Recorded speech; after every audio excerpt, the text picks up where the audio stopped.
Klar? Ja. Starte. Hello, everybody.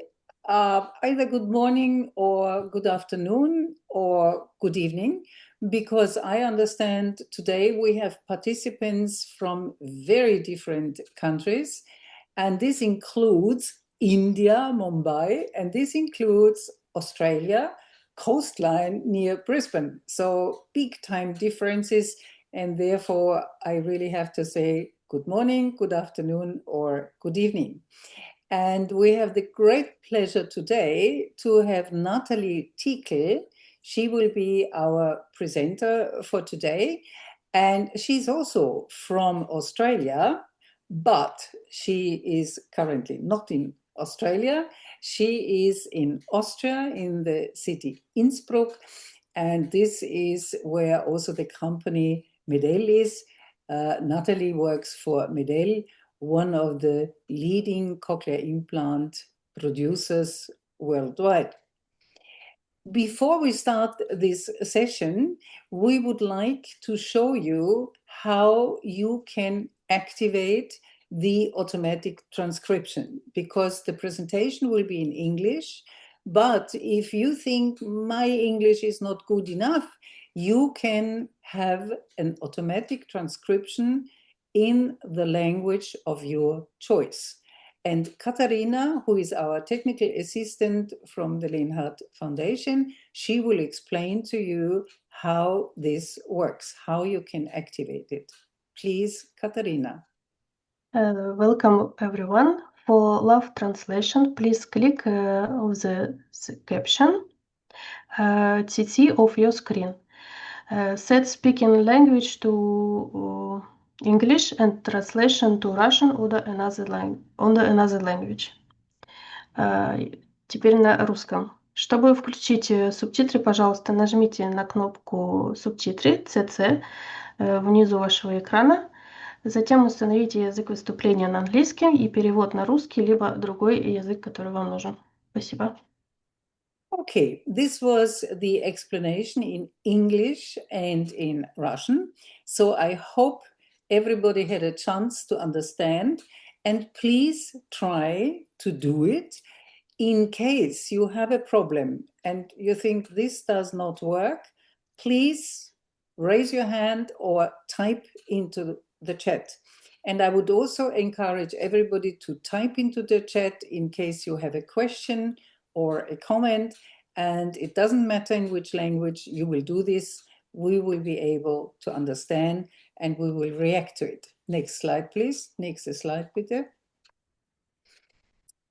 As I said, we welcome Natalie Teakle today. She's from Australia and she is since I think 3 years already. You are in Austria, in the city of Innsbruck, which is the western part of Austria. And Natalie will have her presentation in English today. And on this slide, you can see which will be the topics. And it's acoustic highlighting, techniques to make specific sounds or words stand out to the listener, expansion and extension, methods to build upon a child's current language level to foster growth, and practical application, clear guidance on when and how to implement these strategies in daily routines to support a child's behavior or life. We can't see it on this slide, unfortunately. So, Natalie, I think everybody had a chance to have a look at your CV, at your profile, and in order not to lose valuable time, I would kindly invite you, and the floor is yours. Wonderful. Thank you so much. Hello, everyone. I'll just ask for the right to share my screen. So I'll ask for someone to stop sharing that one. Katharina, can you take off the slide? Katharina, nehmen Sie das Slide bitte weg. Thank you so much. So just give me a moment and I'll pull mine up there now. Wonderful. Thank you for the introduction, Monica. My background is as a speech and language therapist. I worked with families of children with hearing implants, hearing devices, and encouraging their listening and spoken language in Australia and in the UK. So that's really my clinical background. I'm also a certified auditory verbal therapist, and more recently, I gained a degree in public health. So now I'm trying to focus on how I provide broader health programs that are sustainable to the countries or the cultures that we're delivering them to, and working more collaboratively with this. Natalie, can I ask you to speak a little bit more slowly? Because I'm afraid for the automatic transcription, it will be very difficult when you speak very fast. I know this is difficult for Australians, but please try, okay? Sure, thank you for that reminder. My Australian accent is also quite strong, so some of the automatic translation might be quite amusing, but we'll see how we go. So today I have been asked to talk with you about the following topics: strategies that we can use to facilitate language, listening, and listening in children with hearing devices. So I want to keep our conversation today really practical and really straightforward. We're going to talk about why we use these strategies. I'm going to give you some examples through demonstration and through sharing some videos. We'll talk about how we can use them, and then most importantly, when or where you can use them. Some of these strategies might be new to you, depending on whether you're a parent or a professional. Some of these strategies might be things that you are doing naturally. You're already using them. And I'm going to give you perhaps a label or some structure or some reasoning around these strategies to really refine your use of them and increase your use of them. Please interrupt me wherever you feel the need. Often, if I'm interested and motivated in a particular topic, I do talk fast. So thank you for the reminder already. But yeah, please feel free just to interrupt whenever you feel you have a question or a clarification. So let's get started on that first strategy about modeling. And it's pretty straightforward. To learn language, children need to hear words in meaningful, relevant, and interesting ways.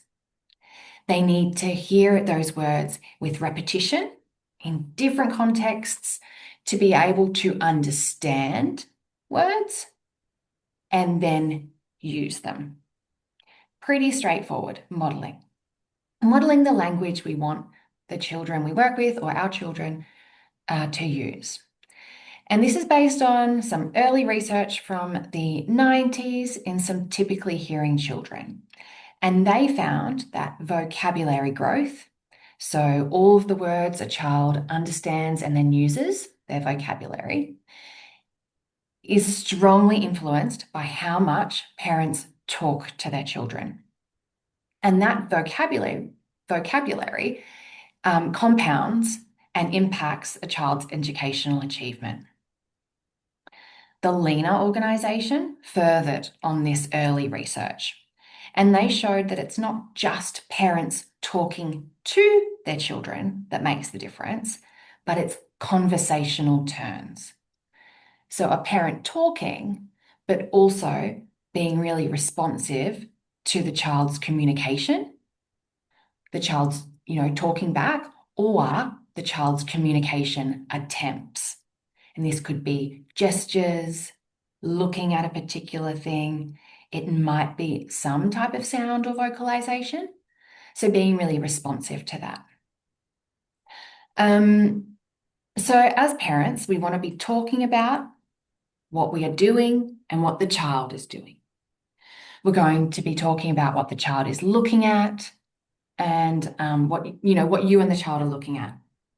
You're going to be talking about what you're thinking about and what the child might be thinking about.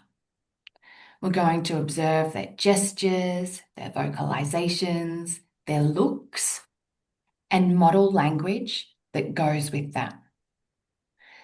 We're modeling language based on whatever the child is focused on. So you kind of become this sports commentator. Like when you're watching the football or the cricket, you have that commentator narrating every single play of the game, talking about things that the athlete might be thinking about, what they kind of are translating the strategy might be around the game. And that's kind of what happens, or what we want to be doing with this strategy of modeling. We become that sports commentator or the commentator on the child's life, whatever they're doing, looking at, or might be thinking about. So Eulalia Pastor is going to be talking at the next webinar on the 29th of April, more about this idea of serve and return interactions. So that idea that the parent is not just talking to the child, but they're responding to the child's communication attempts as well. So I'm really looking forward to that webinar, and she's got some more time then to delve a little bit deeper into that topic. So I want to show you now a couple of videos with some parents and their children who use cochlear implants and how those parents are using this strategy of modeling. Monica, I can see you on my screen, so just give me a gesture if the audio doesn't work here. Where you go, stick, stick, stick. Stick the window. Yes, we stick. We stick the window, you put glue all over, you move your fingers like this.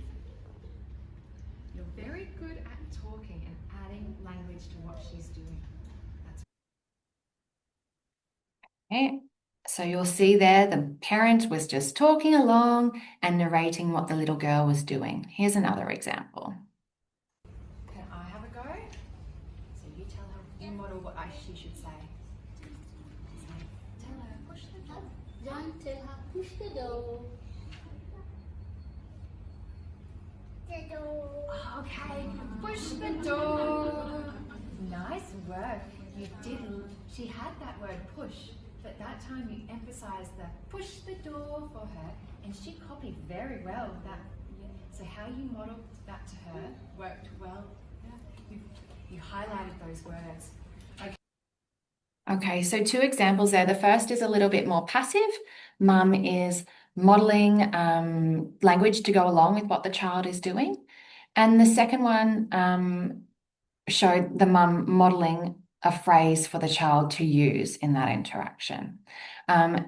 Both kind of, modeling that language for the child.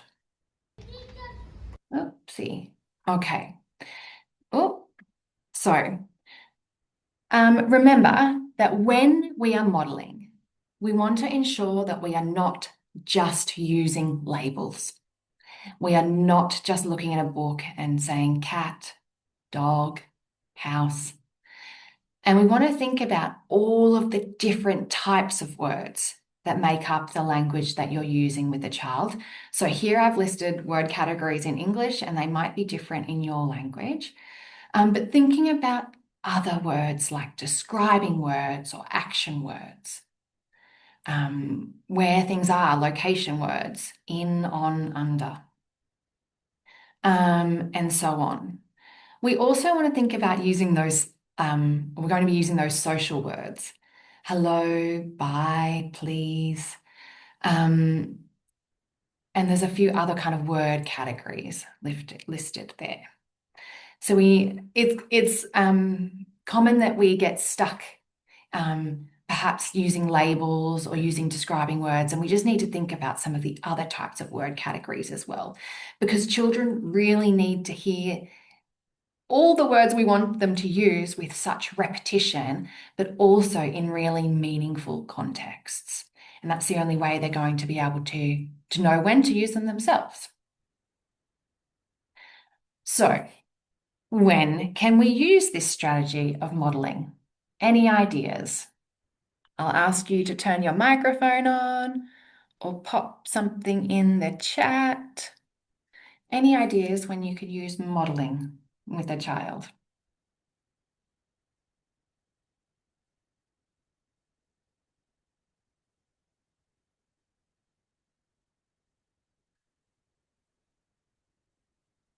During meal times or routines? Yeah, absolutely.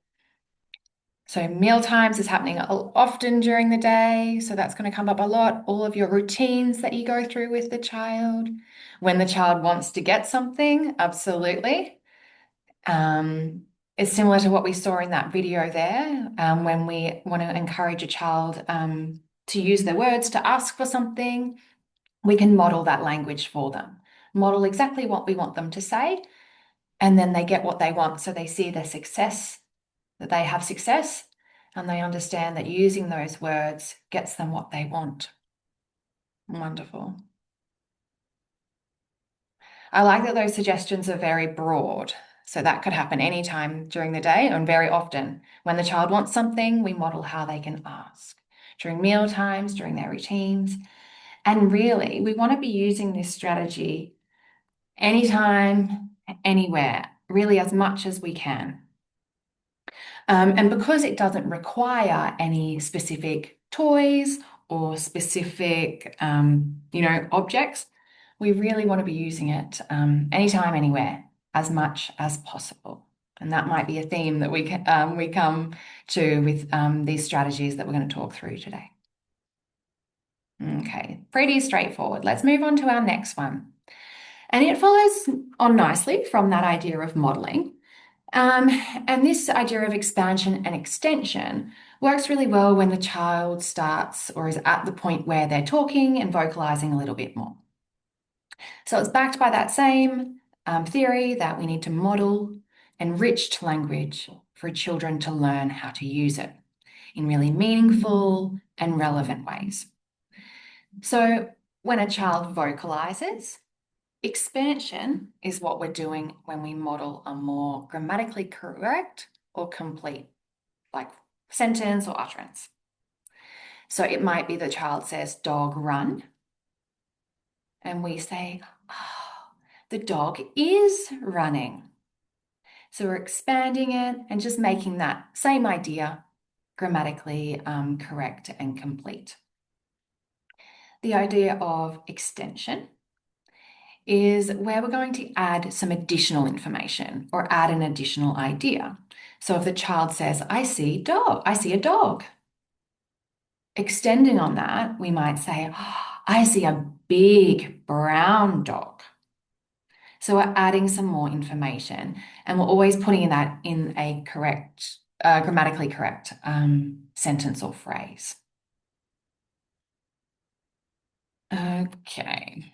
So we use this strategy to demonstrate, to model, to teach that next level of language. So when a child is talking, we always want to be modeling that one step ahead so that they've got more advanced kind of models or language environment to learn from. We're also using this strategy to continue to enrich that child's vocabulary. So if the child says, I see a dog, and we say, yeah, we're not adding anything. So we can use that idea of extension to add to what they are interested in and focused on. So to do this, we're going to listen to what the child says and just simply saying it back in a grammatically correct way or adding a new idea. So I want to share with you a video example of a parent using this strategy. Mum, it's my need wash. I know, he's all dirty and he needs a wash, doesn't he? Yeah. Do eat. Oh, he's eating the sponge. Sponge. Ah, silly dog. You can't eat the sponge. So what did you notice there?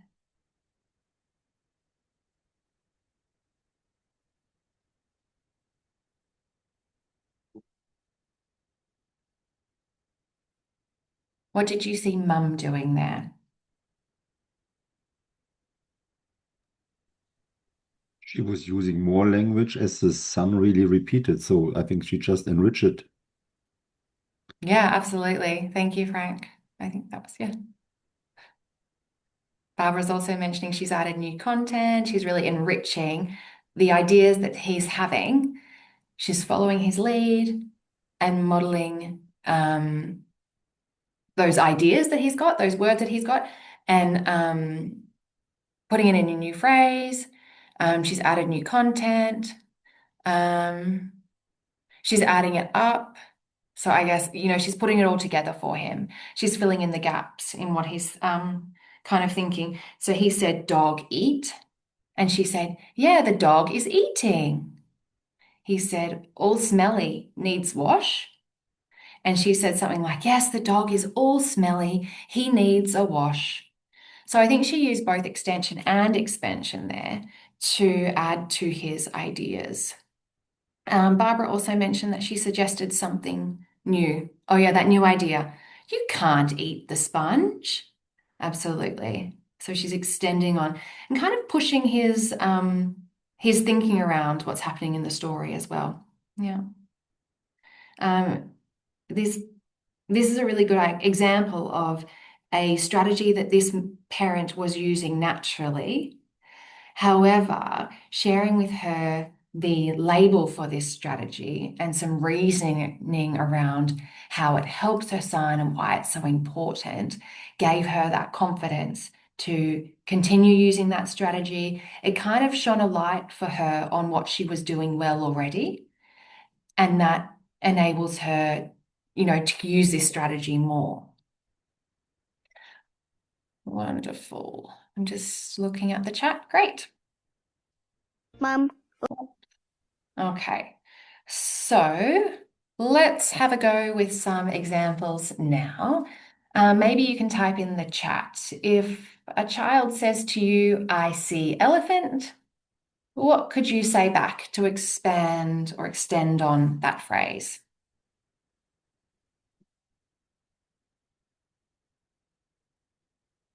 And people can write in their own home language, and we can have someone translate it if you need to. It doesn't have to be in English. Yes, absolutely. Thank you. Mm-hmm. I could ask a question. Where is the elephant? Mm-hmm.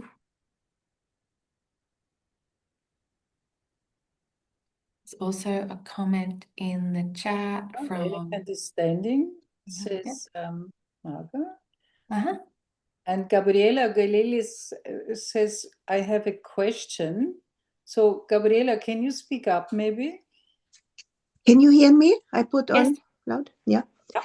It's more a general question, and I don't want to confuse, but I'm trying to learn. I'm so very ignorant.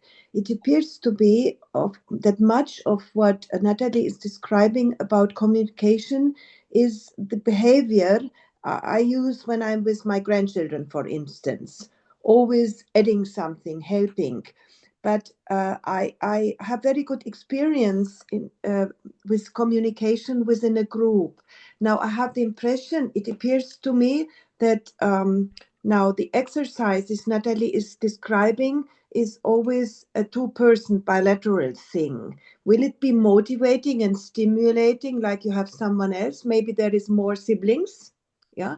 Then they say, I see an elephant, the next one sees, I see a gray elephant, the other one sees, I see a baby elephant, etc., etc. Or is it too much for a young child with an implant to have several interlocutors at a time?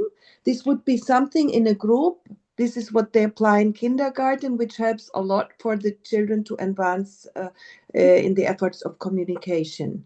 May I ask you if this is possible or not, less advisable? Absolutely. Yes, of course, absolutely. It's wonderful for the child with hearing devices to have multiple models of what that language, that enriched language input. The thing to remember is making sure that there's clear turn taking. So it might be, if there's a group of children, they're sitting in the circle, it's very clear who's going to be talking next. and also to make sure people aren't talking over each other, because then it becomes difficult to hear and understand.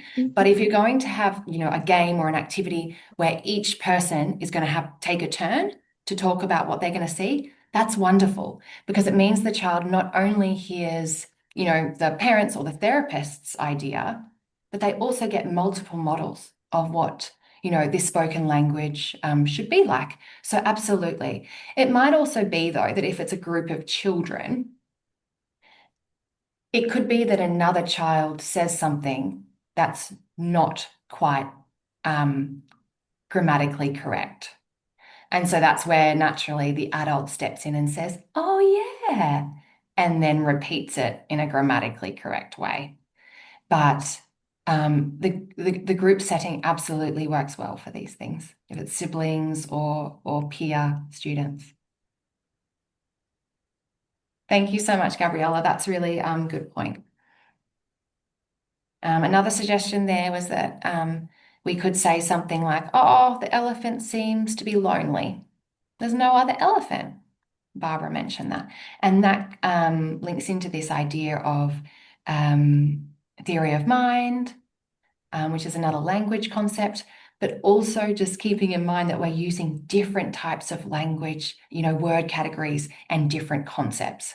So that's moving from the concrete, what we can, how we're describing the elephant, to then thinking about what the elephant might be thinking or feeling.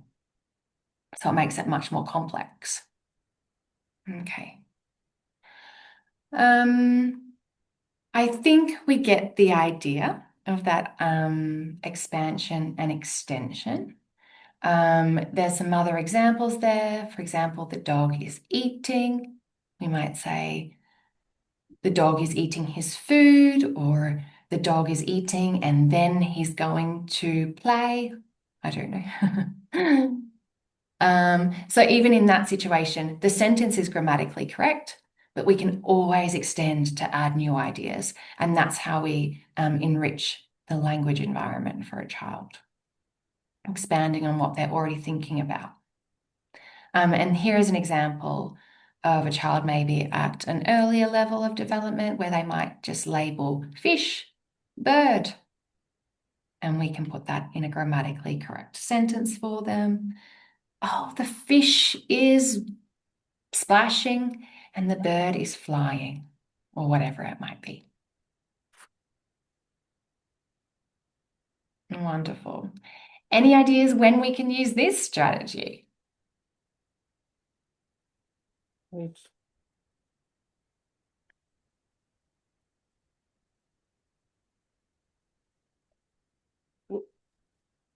This strategy of extension and expansion.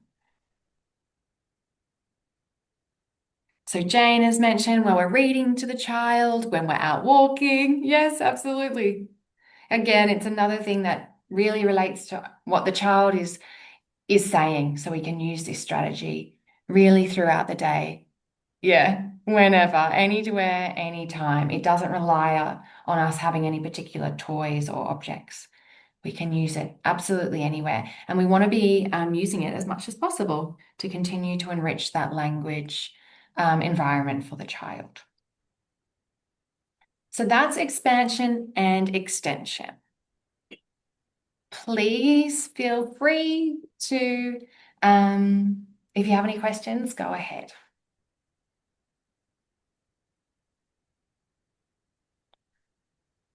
There's two more strategies I want to share with you in our session today. The next one is about, I've kind of grouped this idea of using varied prosody, using acoustic highlighting, and using repetition. And we can kind of also think about this with the term child-directed speech. It's all about how we say what we say. It helps us to call attention to important words, or we can use it to emphasize specific speech sounds. There is some research to show that it looked into, like, it measured children at the age of around 2 and showed that children who experienced this child-directed speech, this speech with varying prosody, repetition, and emphasis on important words, those children became much more efficient in processing familiar words. And that helped them to facilitate their language growth. It was those children that experienced a greater amount of child-directed speech that also had greater or larger expressive vocabularies, which we've mentioned earlier. A larger vocabulary often leads to better academic progress. So to do this, we're going to be singing what we say.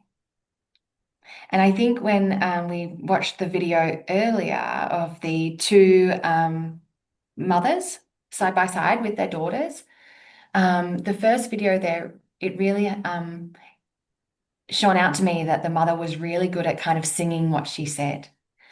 We're going to put glue all over, stick, stick, glue, glue, things like that. She was singing what she was saying. She was adding varying prosody.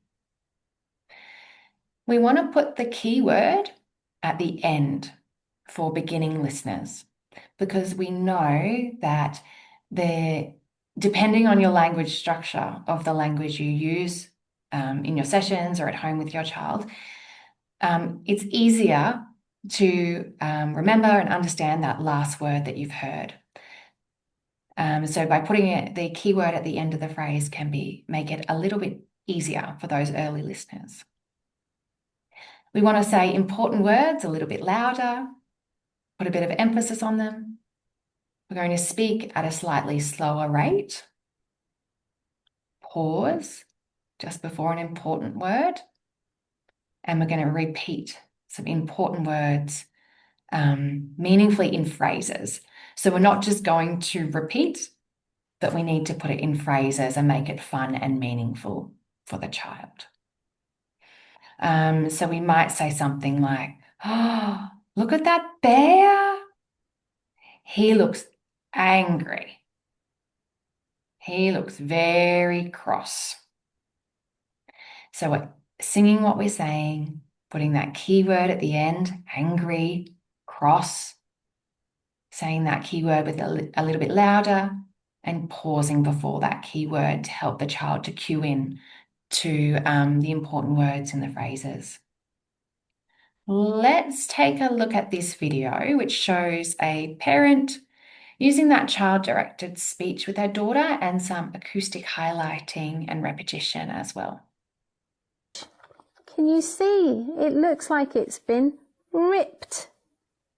Is it a bit broken? It's torn, isn't it? What shall we do? Can we fix it? What do you think we can use to fix it? Try fix it. Yeah, shall we try and fix it? What can we use to fix it?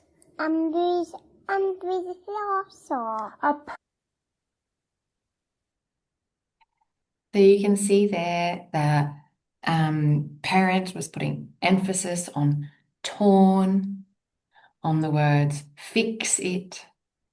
She paused before those words. She used repetition, and she put some stress on those words as well to help highlight those for her daughter, to help her key into those keywords in the phrase.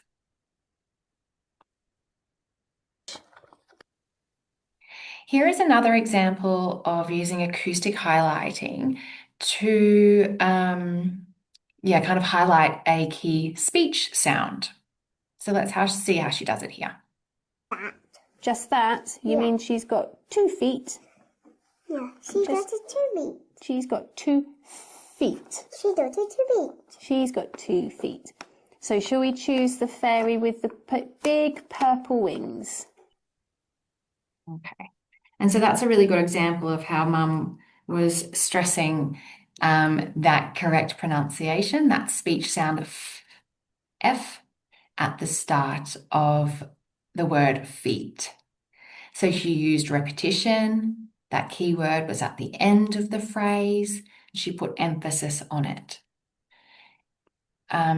She said it the first time with lots of emphasis on f, and then she said the word again in a more natural way. And that's what we want to be doing when we are trying to emphasize any of those target kind of like speech sounds, so that the child hears it again naturally and correctly, so that they're not then speaking with that exaggerated kind of way, in that exaggerated way.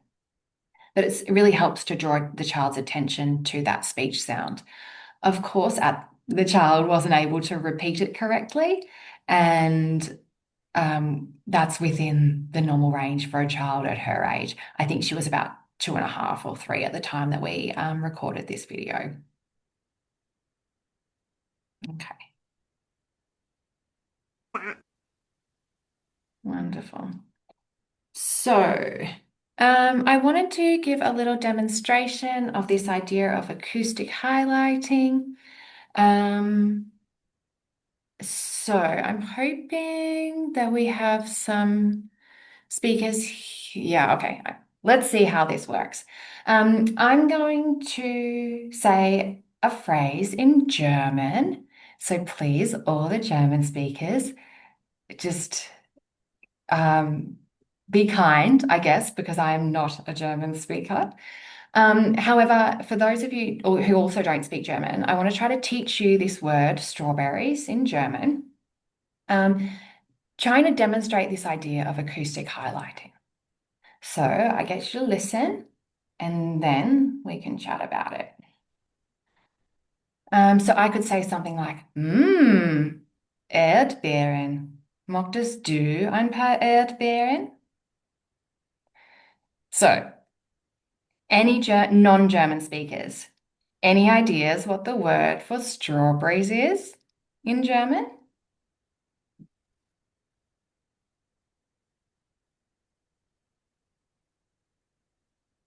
It might be tricky to type in chat because I can imagine who would know the spelling of it. So if you want to turn your mic on, any ideas?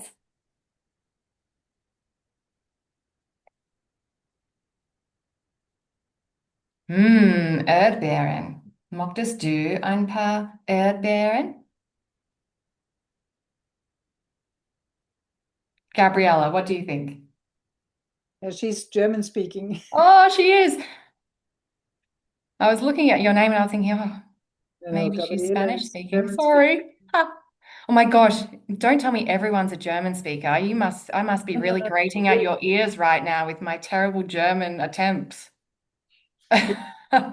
So maybe Yekaterina Totladze. She's listening from Tbilisi, from Georgia.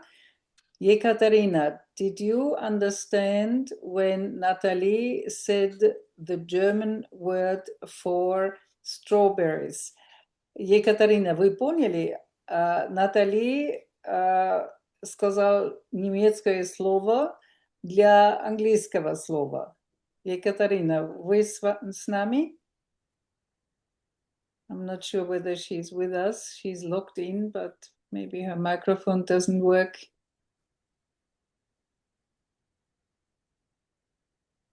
I'm trying to scroll through who else I can pull up to ask. Okay, Jane, put us out of our misery. Sorry. Oh, sorry. I just hear my name. Yes. Sorry, we are same time working. We are working hours here. I'm so sorry. I was not fully involved. Could you please repeat? Of course. If it's possible. Of course. Are you a German speaker? No. She's from Georgia. We are Georgian speaker. Okay. I just wanted to double check. She's in Georgia, in the capital Tbilisi. So her mother tongue is Georgian. Wonderful. And she speaks Russian and she speaks English. She doesn't speak German. Hello. Georgian, Russian, and English. Very impressive. Okay, but no German. Okay, that's good for this particular example. So I want to just try to demonstrate this idea of acoustic highlighting. See if you can pick out this key word, strawberries in English. Let's see if we can figure it out what it is in German. Erdbeeren. Möchtest du ein paar Erdbeeren? So now, Tiona, you have to try and repeat the German word for strawberry because Natalie was highlighting. Could you repeat, please? I'm so sorry to the German speakers here. This must be very difficult to hear. Attempted German with an Australian accent. Erdbeeren. Möchtest du ein paar Erdbeeren? What's the key word? Erdberry? Yeah, perfect. Okay. Monica, would you like to say the phrase correctly for us in German? Well, in German it says Erdbeeren. Möchtest du ein paar Erdbeeren? And what it is in English, do you want some strawberries? Вы хотите несколько этих землян? Okay? Понятно? Thank you. Absolutely. So I've used repetition to highlight that keyword of strawberries, pausing before that keyword, and trying to stress and put a little bit more emphasis on that keyword. The ladies from Georgia, would you like to try to teach us that same word in Georgian? Could you say like a phrase for us? Okay. In Georgian, it sounds like this. Martzqvi. Oh. Could you put it in a sentence for us and maybe try some acoustic highlighting? Wow. Metalian მიყვარს მარწყვი. Wonderful. Can you type it into the chat, the word martzqvi, or what it is? I typed in the chat. Aha, here it is. Martzqvi. Oh, this is difficult. You can see it is. Martzqvi, and in German it's Erdbeeren. Wonderful. Can you tell me again in a phrase for me that word? Tell me the phrase again with some emphasis on that keyword. მე ძალიან მიყვარს მარწყვი. Perfect. Wonderful. I heard like that emphasis, that acoustic highlighting on that keyword. I'm sorry, I'm not even going to try. I've already embarrassed myself enough with my German, so we'll leave it there. But I really heard it there that second time that you used that phrase. You put lots of emphasis on that keyword. And that's what this acoustic highlighting is about. It's helping me, as a new listener to Georgian, pick out what that keyword should be. So thank you. I've really put you on the spot there. So thank you for that. Thank you so much. And it's a good example of what we need to be doing with the children that we work with, because just like us learning Georgian, the children that we work with, or the children with hearing devices, need that repetition and that emphasis on those key words. Wonderful. Let's move on. Of course, this is another strategy we want to be using all the time. When we're talking to children with hearing devices, emphasizing the key word in the phrase. That goes hand in hand with that idea of expansion and extension, in that any of the keywords, any new concept, or any words we are adding to make the sentence grammatically correct, we naturally put some emphasis or some acoustic highlighting on those keywords. So there's highlighting what the child has missed, teaching them to, drawing their attention to it.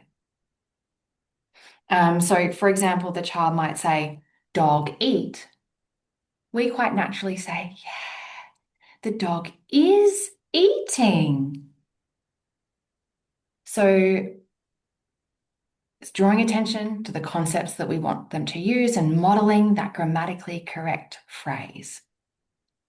So this idea of child-directed speech, or it's also known as motherese or parentese, we know that parents do this naturally. naturally, when we're speaking to young children, we use this, child-directed language. And so what we want to do is label this strategy, give some reasoning behind it so that we can encourage families to use it more often. Wonderful. Okay. I want to move on to the last strategy, and that's the idea of the auditory sandwich.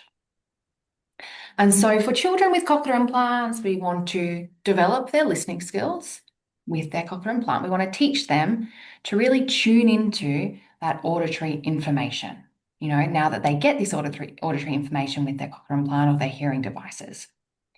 And we all, hear sounds around us, but we don't always attend to that information. So we want to teach children with hearing devices to attend to that sound.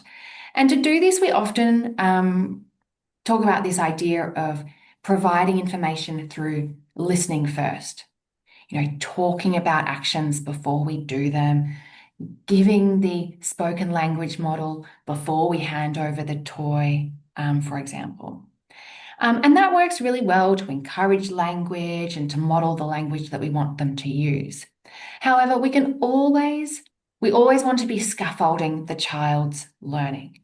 So identifying where the child is at and giving them, anything they need to support their development or to support their use of language or their understanding of language. So that's the idea of scaffolding, identifying where the children's skills are now and giving them any help we can to help them get to the next level.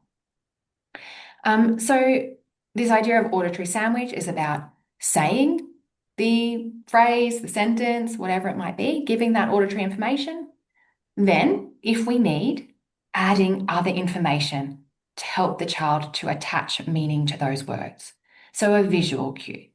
It could be pointing, showing, gesturing, using a sign if the child is using signing as well, lip reading, using AAC, so showing them a picture if they're using that mode of communication.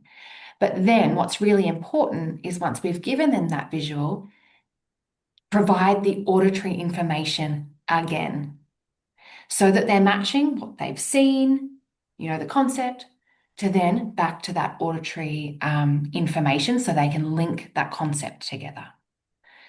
So I want to give you an example. I might say to the child, let's put the cow on. If I then see that the child doesn't understand, I might then point to the cow and say, the cow. And then through audition, let's put the cow on.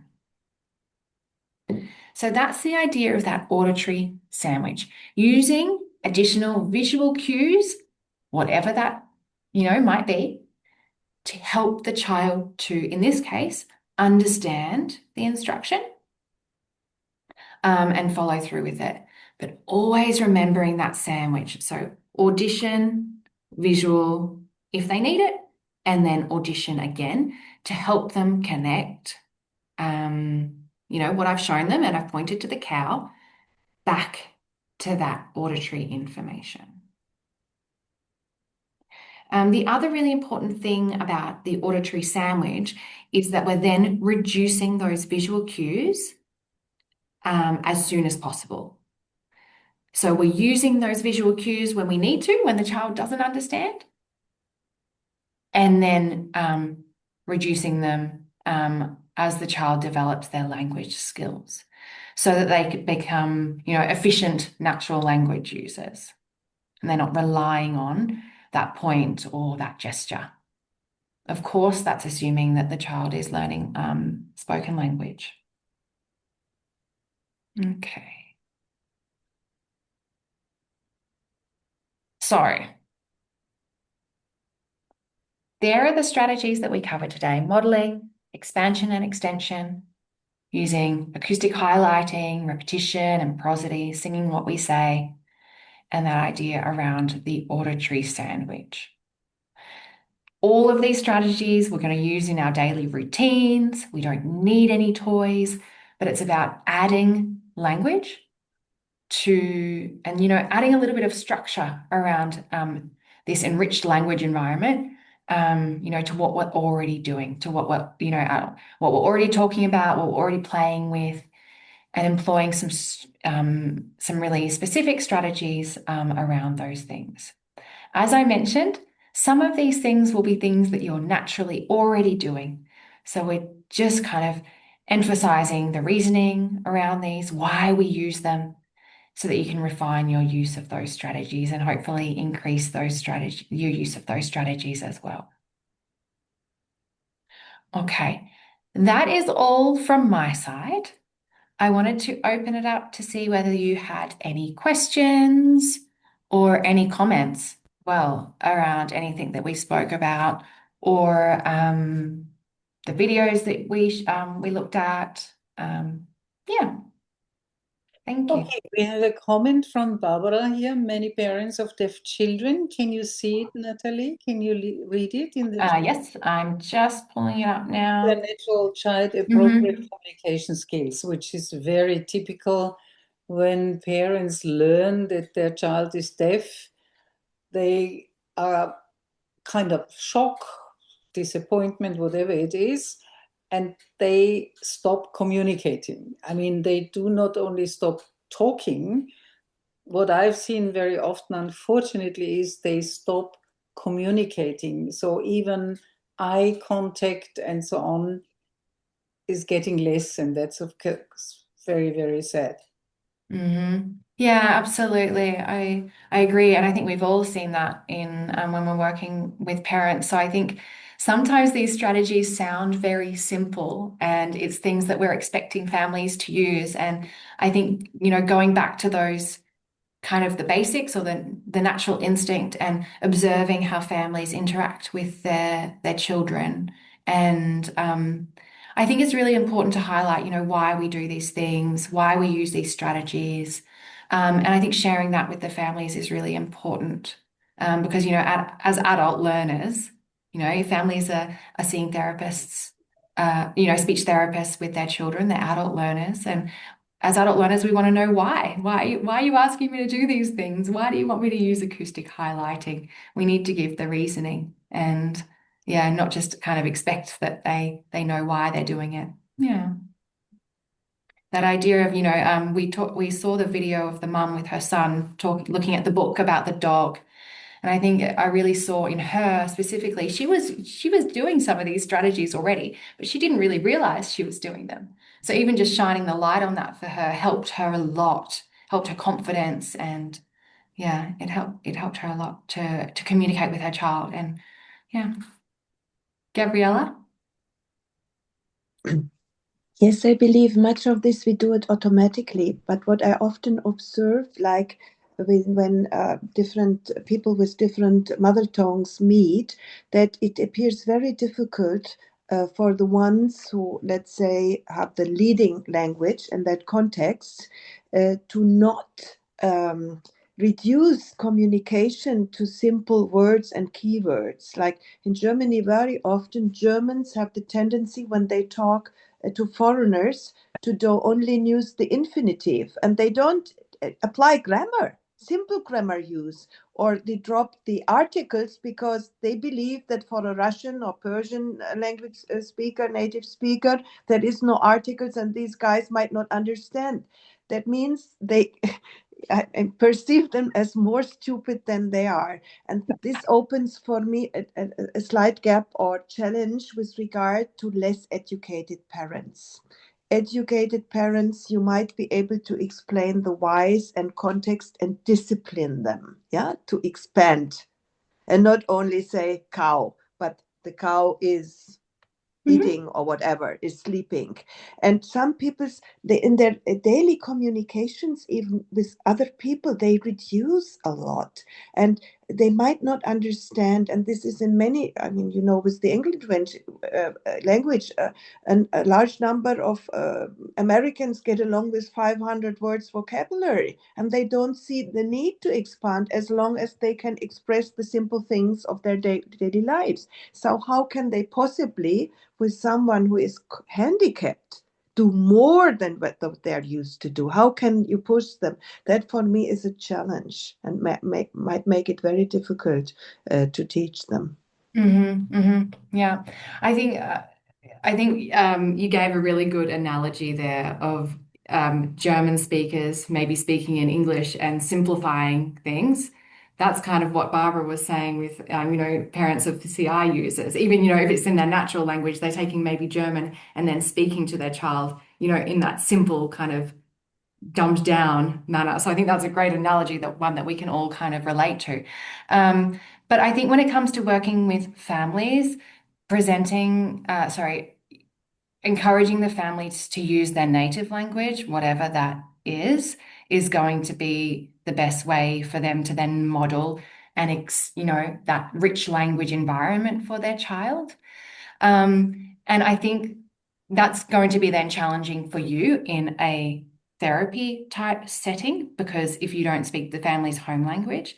However, in those situations, I think we have to use, we just have to encourage the parents' participation, and we need to give them kind of broad suggestions on different things that they need to kind of comment on. Does that make sense? Or is there additional information that maybe someone else can suggest in those situations? I think I understand that Gabriella's talking about families that have speaking languages other than German, and how we can coach those parents. Natalie, that's a misunderstanding. The analogy was like, we speak to, let's say, Turkish migrants.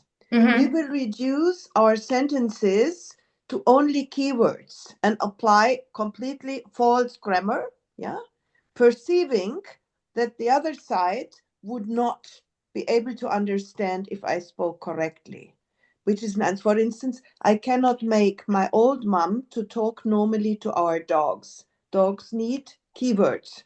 She says, to essen. Why to do essen? Why the to do? Yeah, she applies a grammar that doesn't exist. To do here. Why not say here? Yeah, and it's just simple examples. So this is the way she will talk to my grandchildren, her great-grandchildren. Yeah, she does not, and because she is old, because maybe she automatically falls back. Otherwise, she has a very large vocabulary. Yeah, that is not the point. But addressing a small child to understand that it needs extension and expansion, that languages are complex, always in the mother tongue, is, I believe, more difficult for uneducated people. And I don't want to sound discriminatory.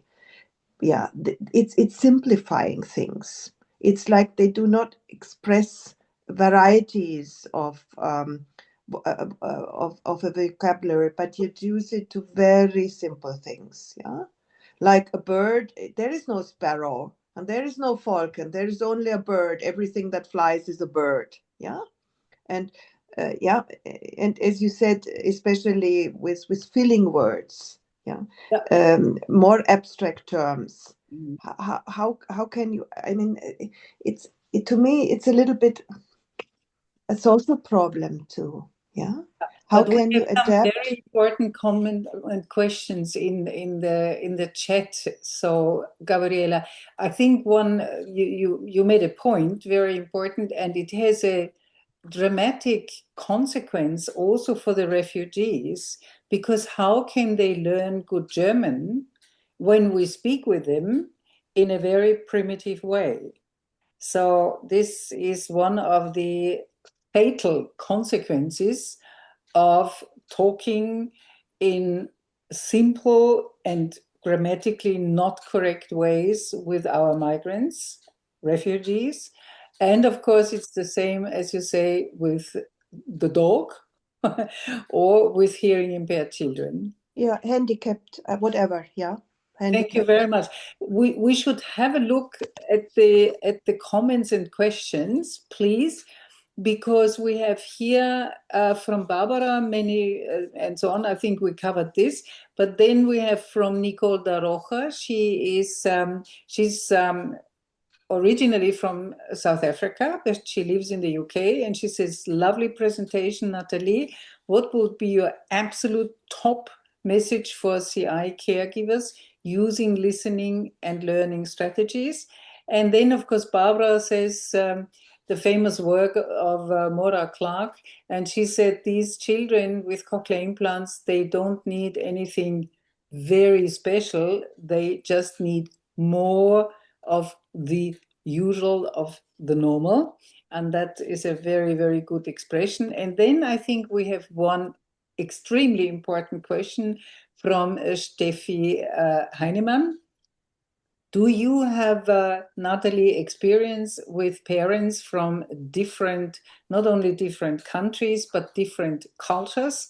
And of course, we all think about the Arabic world where, well, life is different and hierarchies are different and family life is very different.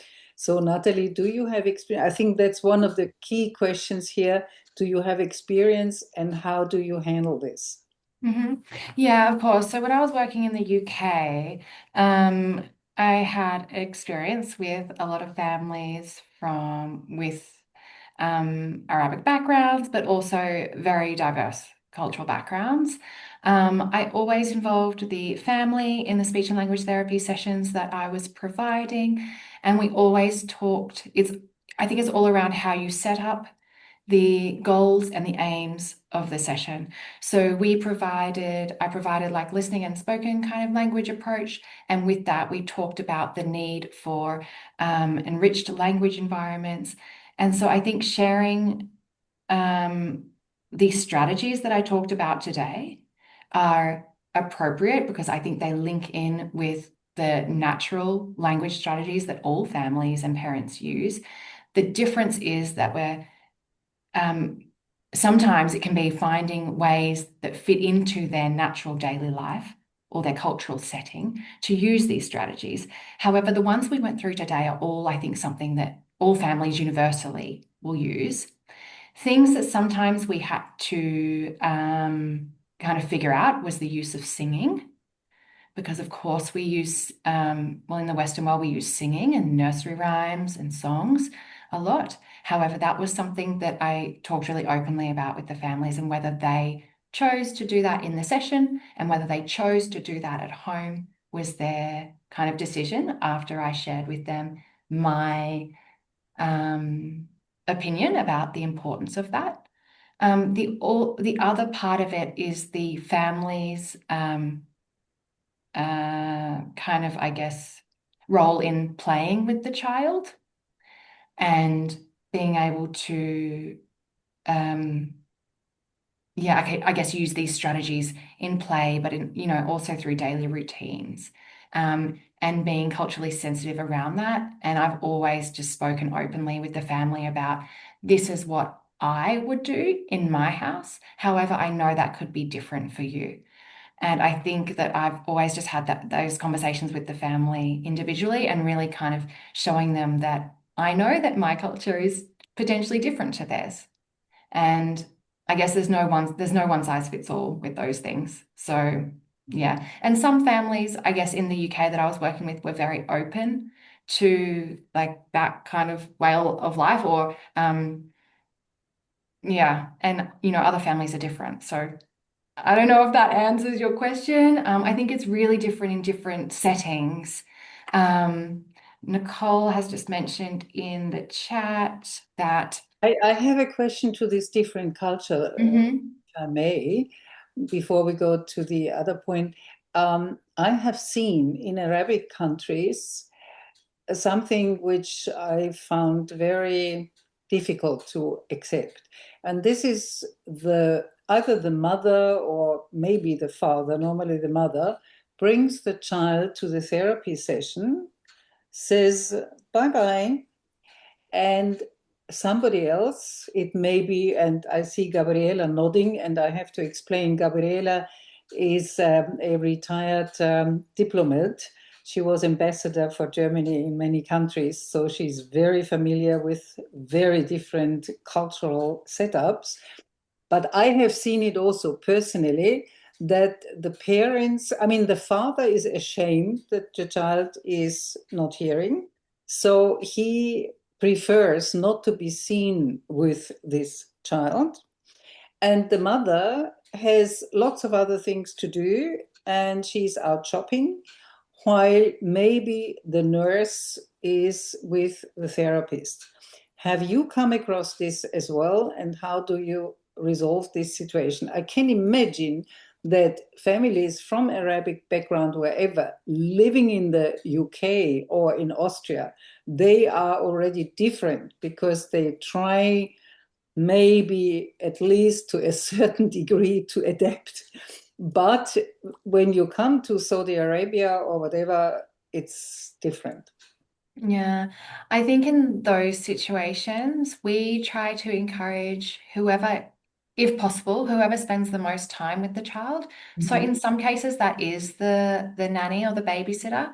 I encourage that person to attend the speech therapy sessions, because then I hope that they will learn strategies and techniques that they can then carry over through in the daily life. But I also do expect in those kind of initial meetings that we are all on the same page with the goals for the child and what the family wants for the child, and making sure they're realistic, and kind of setting up a plan for who will be involved, and looking at that from the whole cochlear implant team and for the whole child, and how that works perhaps across the audiology appointments as well as the educational setting as well. I know it can be really difficult, but I think having some initial meetings, even if it's just with, say, the parents and the nanny, and kind of setting up those kind of expectations and really like what they want from these therapy sessions as well, so you're all on the same page. Gabriela? Natalie, I think this is most of the time due to traditions where the role of bringing up is left to the mum. And even the videos you showed us, it was always the mummies, yeah? And no man involved. I would not exclude that some fathers also feel responsible and try to help. There is a lot of ambition, in my impression, in many cultures, yeah, to also promote social osmosis. That means they might want to educate the child to have a normal life and career later on, but they just cannot cross the bridge to assist. This is the same problem for schooling, or like sending them to kindergarten to teach them. They might have a place in kindergarten, but then in the morning they don't want to get up and they think tomorrow, and it's up to the teachers, yeah, to catch up. It's not them. And if it's the mom, so sometimes it might be wise and appeal to the mom's responsibility as the natural contact, which is of course a little bit misleading because we try to teach them equality and not the traditional role models. But what do you think? Are we there going into the wrong direction if we do apply their, let's say, a little bit anachronistic social behaviors? We can quote Maura Clark here again. Do you know what she said in one of these? I don't know where we met, but she said, when we asked the mother, why is the father not joining the session? Where is the father? And they say, washing cars.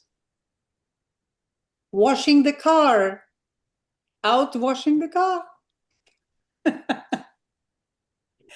And that's a problem also in our cultures. Absolutely. Okay, Natalie. Yeah. Thank you for your comments. I think we need to go back to probably some of our professional principles, and thinking about individualization, and everything we do should be family centered for that individual, and thinking about, of course, there's cultural conditions or, that we must work within, and we can do our best for the family that we're working with. Natalie, one question or suggestion: very often in cultures where there is such traditional behavior, maybe it's stronger than in ours, there is siblings. Can you sort of suggest the coaching by an older sibling to take over responsibility for communication, which is a little bit and a Jane also traditional natural behavior too. I mean, I want to call it coaching. Yeah, assign somebody, like you say, not community, somebody very distant, but somebody very close. Absolutely. Is that a concept you apply? Yeah, absolutely. And Jane also mentioned having an older sibling support as well in the chat there. I think what I would just keep in mind that we're not transferring all responsibility to that person. And I think that's probably the important part, that although the older sibling might be the consistent one to attend sessions and, they're often there at home and they're learning and they're being coached by you around these strategies, I would want to keep that big responsibility still with the family, the parents. Yeah. But I have the impression, if I may, and again add a comment, that very often it's some sort of exclusiveness. Then it's the parents, and most of the time mom only. So mom starts to become the only guiding figure, and there is no inclusiveness. Yeah, that is, if you leave it up to the parents and the father withdraws more or less. Yeah, in reality, in theory, he says yes, yes. But in practice, that's my experience, he does not. So it's left, the whole job and whole responsibility is left to one person, which I believe is not very good. Creates a certain dependency. If this person is not there, who else? Yeah. And so include whoever we can in that family, in that child's life. Nicole is also talking about the community around the child, thinking about functional therapy models, thinking about functional goals and the community. So it could also be aunties, extended family, whoever is in that in that child's life in a consistent and routine way.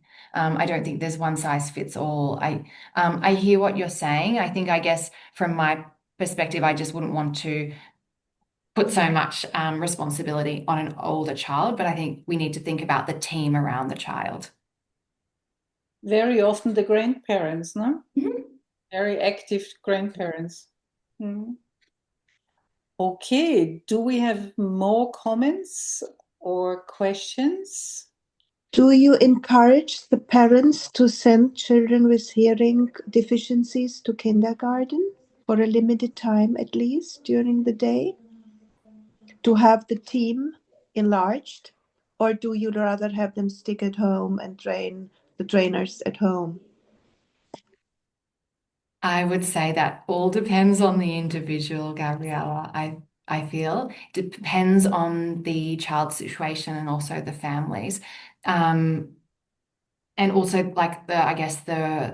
the reasoning for why they're sending their child to kindergarten or whatever it might be. There's a number of reasons why a family might want to do that.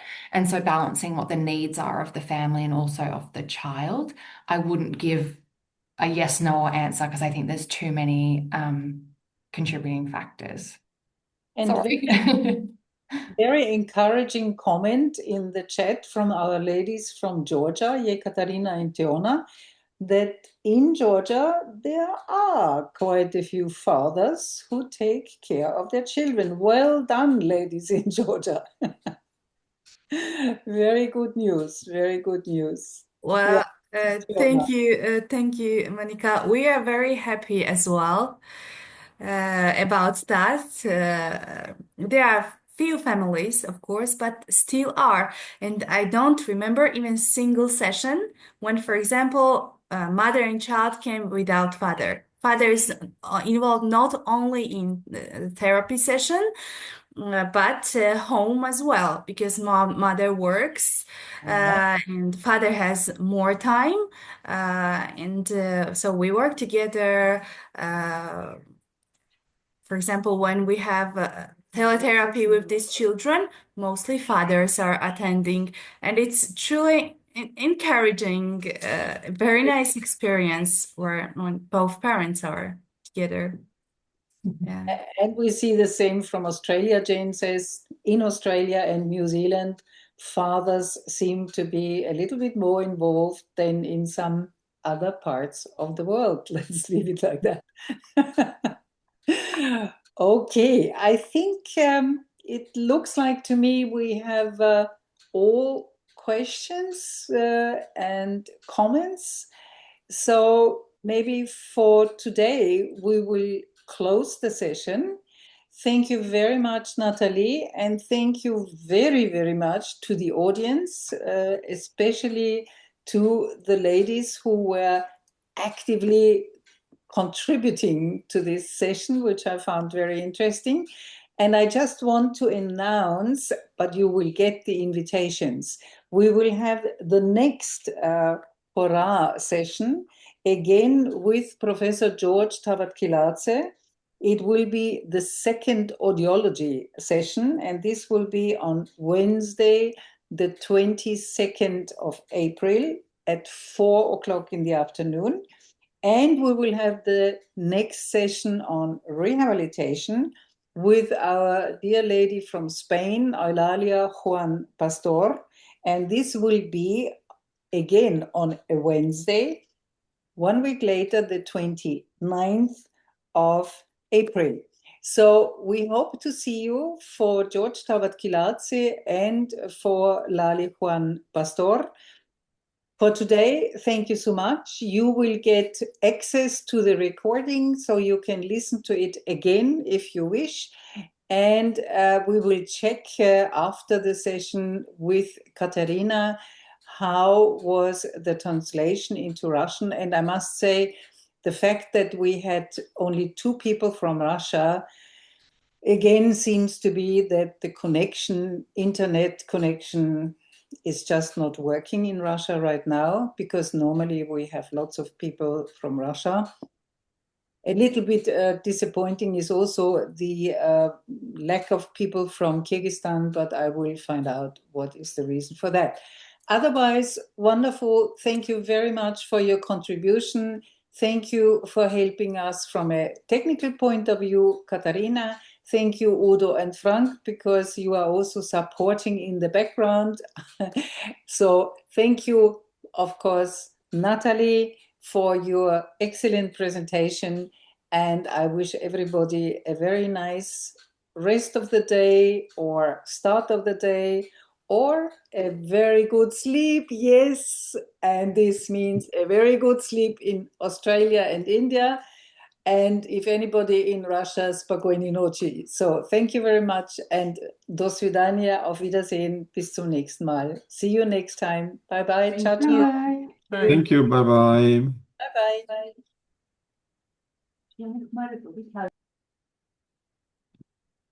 Katharina, bleiben Sie noch einen Moment.